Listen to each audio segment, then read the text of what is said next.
I'm reading, they are saying, I so appreciate your perspective. I'm curious, though, about the incredible danger that DIY healthcare can pose to people, especially surgeries and abortion. Can you speak to Yes. that side of the issue? Yeah, very good question. Absolutely. A Yeah. So, responsible question. this is I think a renewed conversation I've been seeing happening a lot, right? And it's like, I think one thing, if you really sit with a lot of I'll use the example of Crenshaw, right? Who did do a DIY surgery, in her, she's remembering this almost 40 years later. So take that for what it's worth. But she told the historian who was interviewing her, like, well, risk and danger are all relative, right? If you're living on the streets of the Tenderloin and the cops are on your ass every day and you have to turn tricks for a living, like, well, is doing surgery like really in the suite of your life, possible, considering the possible reward, right? Totally worth it, right? But she tells this really kind of macabre, dark, humorous anecdote, which I didn't include in the talk. She's like, she literally put a comedy record on the record player. She's like, I got to listen to something. And she tells the historian, you got to laugh. You got to laugh. It's an absurd situation, but it's real, right? So I like that response because I think it helps us reframe a little bit. Danger and risk are relative, right? But I don't think DIY is only dangerous or risky, right? And I'm not sure that it's always even inferior, right, to institutional healthcare. It might be for surgery. Like, surgeries are hard. It's tough. What? Listen, okay, here's the thing. Back in the day, I'm not saying I'm advocating for this. I'm not advocating for this. However, I have more understanding of why someone 40 or 50 years ago would perform trans surgery on themselves in a DIY fashion. Okay? Because we're talking about a long ass time ago when people didn't really know about this stuff, when there weren't really doctors doing it, when it wasn't talked about, when it was more of like an underground thing. I'm not saying I agree with it and I think it's a bad idea, but I'm just saying that, like, I understand the mentality, and there is actually something to be said for what the story this person told of, like, when you're living in these really dangerous conditions, like, the concept of danger becomes relative to the conditions that you're living in, right? So I agree with that. I also understand the inclination for way, way, way decades and decades and decades ago why a person might consider a DIY trans surgery or like hormones. However, times have changed. And even if you're in a state where this stuff is restricted, you still have way more access to safe and sanitized medical care today than you did 50 effing years ago.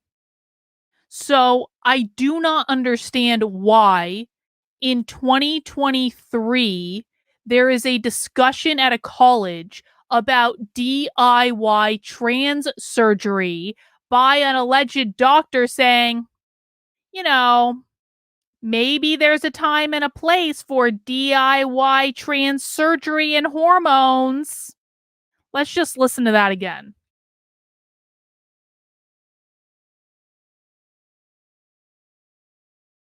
Real, right? So I like that response because I think it helps us reframe a little bit.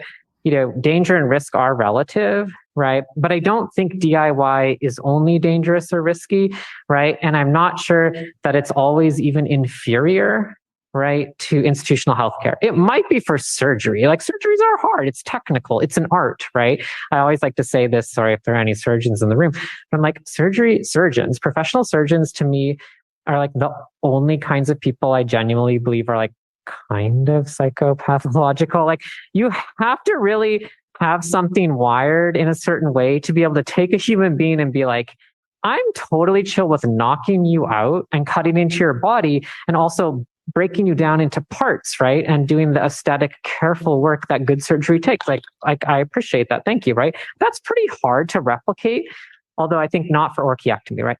Now, when it comes to something like hormones, I really don't see why DIY is actually in any way more dangerous than going to a What? doctor, because doctors remain very, very, very ignorant about hormones. Like the first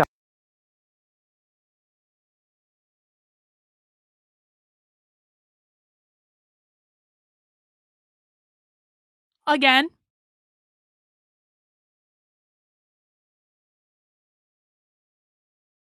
although I think not for orchiectomy, right?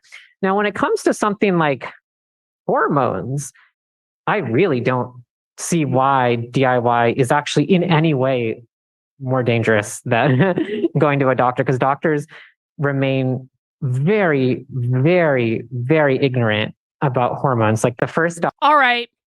I'm sorry. I need to clip that.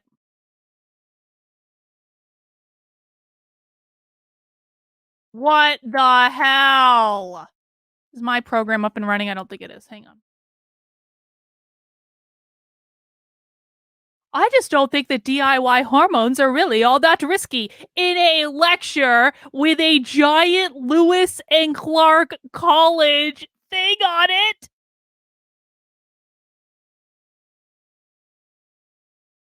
Hang on. I want to get, you know what I want to get? I want to get the unlisted thing on their channel. I'm going to put this, what I'm going to do is I'm going to put it in the video and I'm going to put a little box around this unlisted thing. This is unlisted on fucking Lewis and Clark College's YouTube channel.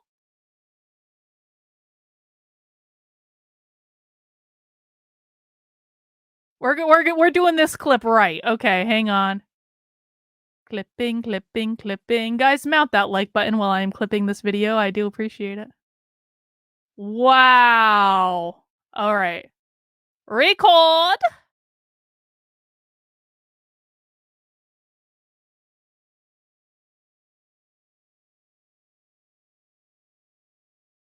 surgery takes. Like I appreciate that. Thank you. Right. That's pretty hard to replicate, although I think not for orchiectomy. Right.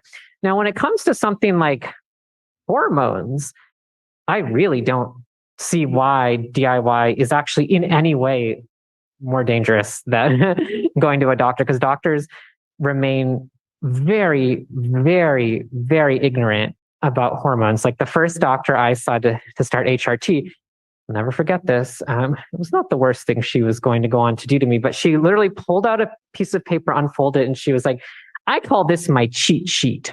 It tells me what hormones to give you. And I was like, so you're using, and she's like, another doctor gave it to me. So I was like, so you're not even really giving me healthcare. A piece of paper you got from someone else is giving me healthcare. And did she do a bad job? Yes. Right.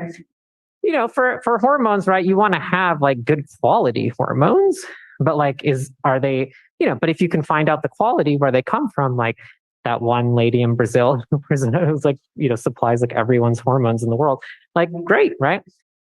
So I think risk and danger are relative. That being said, they're not insignificant, right? And just because trans people are doing DIY or abortion is DIY does not mean it's better or inherently, you know, more progressive, and it can still be dangerous and unsafe, right? So I think to me, the question is about how DIY's sort of community network has accountability built in, right? And what something like consent looks like in that context could be really different, right? And, you know, I think abortion is a really important example. Self-managed abortions have a lot of different technical possibilities today, right? A lot more than they used to have. So that's really great news, right? But obviously, there's a different situation when people's sense of urgency is really high, right? If you're pregnant, like there's a, you know, there's a clock ticking, right? And also for transition, right? These are life and death matters for a lot of people, right? I mean, I really, you know, understand the people who say, you know, what do they say? It's not, what's the right phrase? Death before detransition, right? You know, but like wink, wink, we don't know who's dying in that scenario. You know, but I understand that, right? So it's like, of course, DIY is not inherently right free from danger or risk, but nothing is in life, right? So I think it's a question of who do we trust more to negotiate and arrange risk and manage risk and danger in a way that we feel good about, right? And I imagine local autonomous kinds of collectives are actually just more trustworthy, right? Than, someone who has an MD, but received, as most, people do in medical school, no more than 4 hours of curriculum about LGBT healthcare, which could mean literally anything. And probably 45 minutes of that was like, what's pronouns, right? And it's like, I'm not injecting pronouns into the body. So, yeah. So it's a really important question. I think what it raises for me in this moment is like when we've had these legal and policy. Okay. I think I got the clip. I guess I can always go back and make a longer clip if I need to, but I'm pretty sure I just got. Holy shit. This person basically was just like, yeah, doctors don't receive any education on hormones. And so basically, I mean, I'm not going to say it's without risk, but basically you're not any, like, your doctors aren't any smarter than you. And if you work with a collective of people that then they probably know more than your doctors. And so, if you're just self-injecting hormones, it's probably going to be just get them from that lady in Brazil that provides all the hormone. What the What the fuck did we just watch? I mean, like, what are people's opinions on what we just watched? Am I crazy to think that we just saw, like, the most... This is a keynote at a college.